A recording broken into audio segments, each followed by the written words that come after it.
Veldiv, il faut citer deux choses. Il y a le discours de Veldiv, qui est la reconnaissance de l'État, mais il faut lier le deuxième discours, qui est le discours qu'il a prononcé au Panthéon avec Simone Veil sur les Justes de France. Ces deux discours doivent être présentés en même temps. Très rapidement, j'en ai barré sur le Veldiv, vous dites qu'à la fois, à ce moment-là, le Chirac défie à la fois De Gaulle et Mitterrand. Non, c'est compliqué. C'est un dogme gaulliste qu'incarnait De Gaulle, qui était le seul à pouvoir incarner, dans lequel l'État était à Londres et pas à Vichy. Mais François Mitterrand s'empare, lui, pour une fois, il n'était pas si gaulliste que ça, s'empare de ce dogme à son profit, ce qui lui permet tout de même de gommer en partie une partie de son passé. Et c'est ça que bouscule Chirac, parce qu'il considère que il est temps de reconnaître en effet les crimes de Vichy.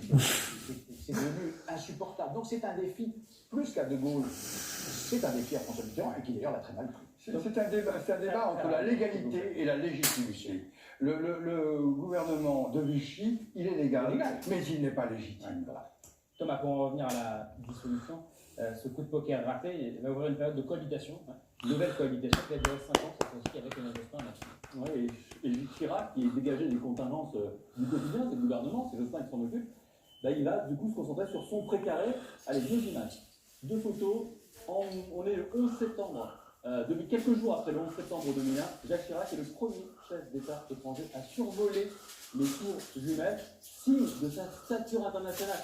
Il y a Schröder, il y a Tony Blair, il y a Lionel Jospin, il est plus âgé que ces gens-là. Il y a un côté un peu, c'est pas le père de l'Occident, mais un peu, Clinton, j'oublie aussi, il a cette image-là. Et puis la deuxième image, aussi très symbolique, c'est un peu plus tôt, on est en juillet 1998, je pense que ça vous rappelle un petit peu quelque chose si vous aimez le foot, ou pas forcément d'ailleurs, finalement ça a été un événement important. Deuxième image, on le voit ici, évidemment, féliciter Didier Deschamps, parce que cette victoire en Coupe du Monde, c'est aussi, ça marque aussi une certaine France. Vous avez parlé au début de l'unité autour de Jacques Chirac. Jacques Chirac est l'incarnation de cette France black blanc de l'époque, et à partir de ce moment, Chirac redevient très populaire jusqu'en 2002. Et c'est le début de ce qu'on va appeler la métamorphose de Jacques Chirac, ou comment le jeune loup des débuts, qui a brouillé son image quelques années plus tôt en stigmatisant le bruit et l'odeur des travailleurs immigrés, va devenir une sorte de père de la nation.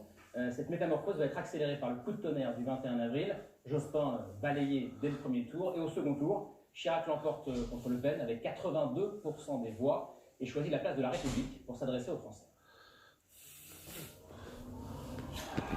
Sous le parapluie, c'est bien le couple présidentiel qui est en train de se diriger vers le podium.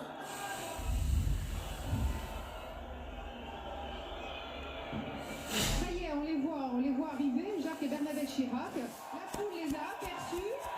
Vous entendez les cris de joie.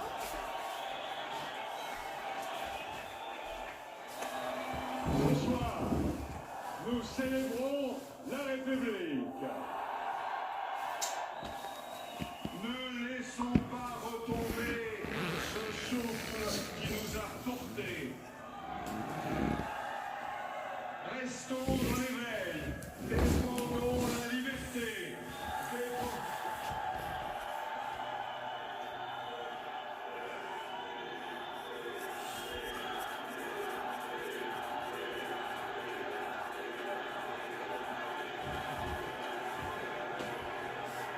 Défendons l'égalité. Défendons la fraternité. Faisons-les vivre.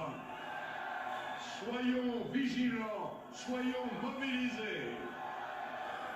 Et je serai avec vous chaque jour pour ce combat. Alors, on peut lui reprocher de ne pas avoir fait grand-chose de 80% des voix. Autrement dit, il aurait peut-être dû faire, sans doute, un gouvernement d'union nationale à ce moment-là, avec la gauche. Il m'a dit une phrase tout à fait claire, il m'a dit « j'ai fermé les bras au lieu de les ouvrir ». Une voix de l'Afrique du Sud s'élève. Myriam Makeba chante pour Jacques Chirac.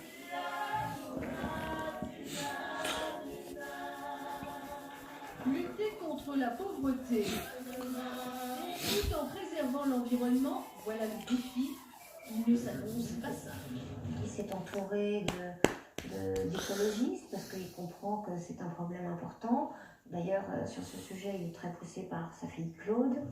Nicolas Hulot, l'un des interlocuteurs privilégiés de Jacques Chirac pour les questions d'environnement, les rejoint.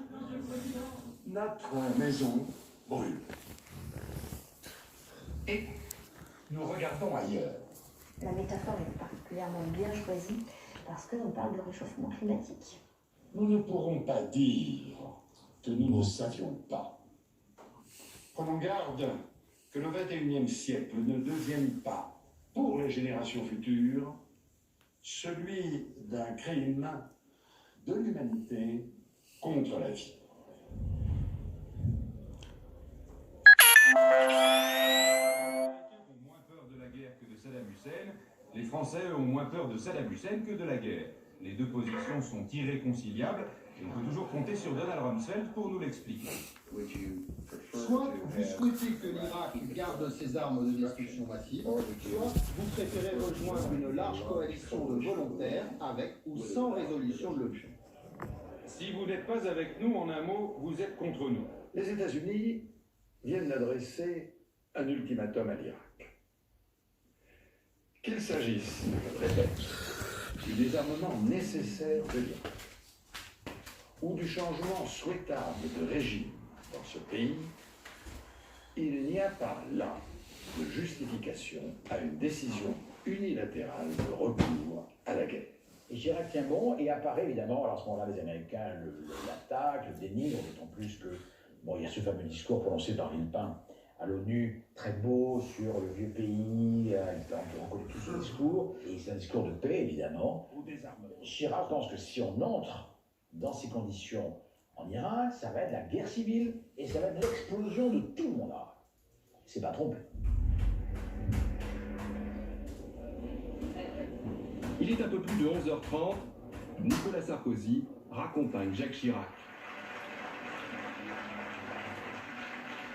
Le nouveau président va même jusqu'à applaudir son prédécesseur.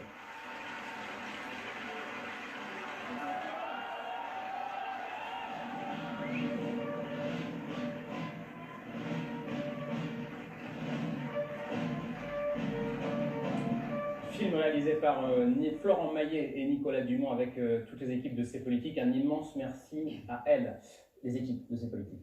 Myriam Chirac, l'homme qui dit non à la guerre, c'est la décision la plus importante de Chirac pour les Français selon un sondage du jour dans le JDD. Et ça restera comme la marque de Chirac sur le plan international. Ça sera sans doute ce que l'international retiendra de Jacques Chirac, ce non à la guerre en Irak, ce non aux Américains, à George Bush.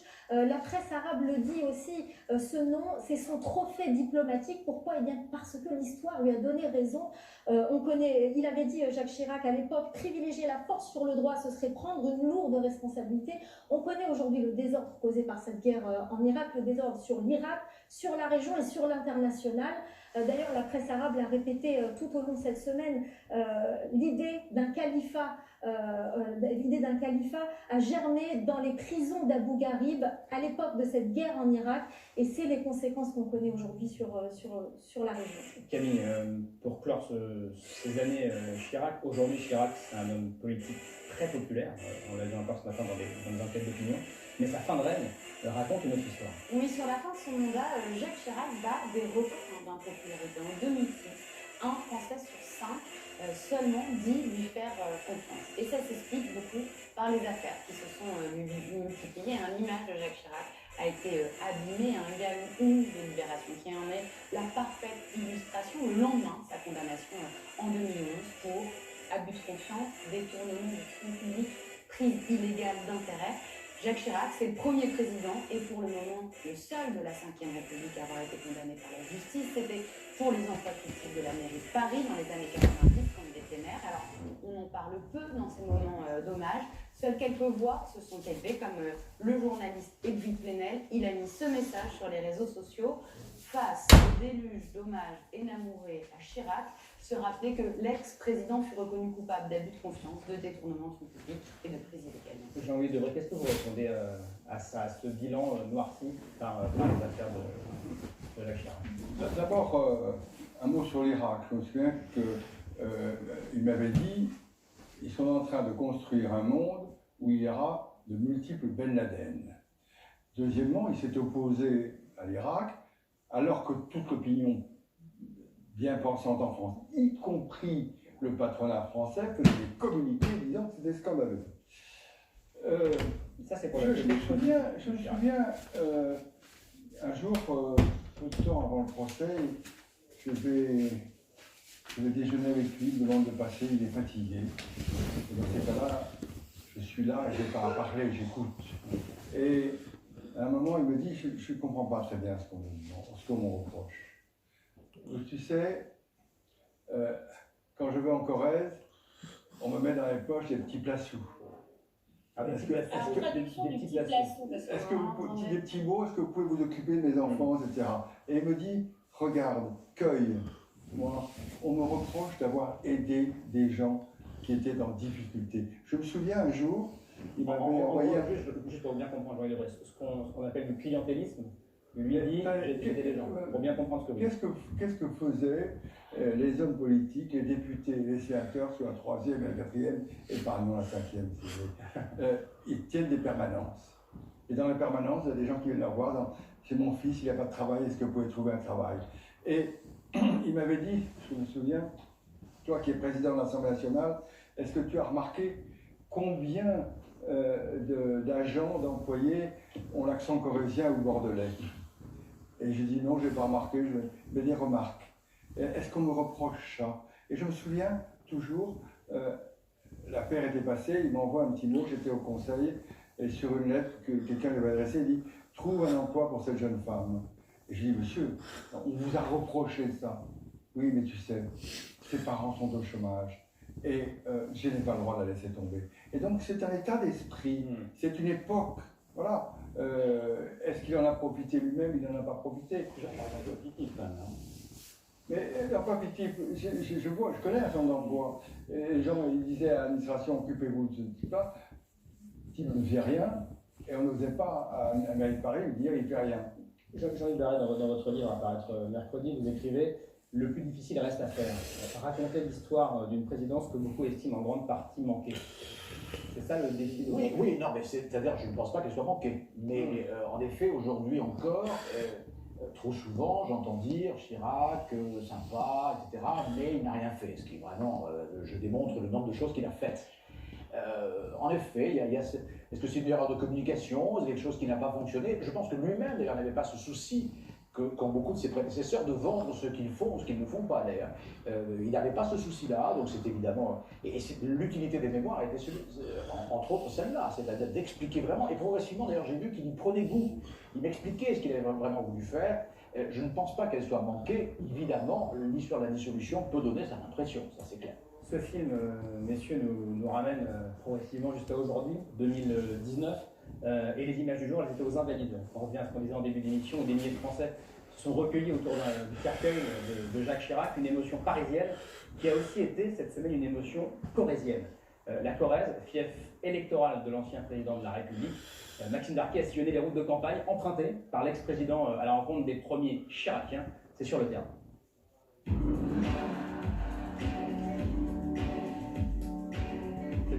Alors Maxime, bonsoir. C'est sympa la Corrèze?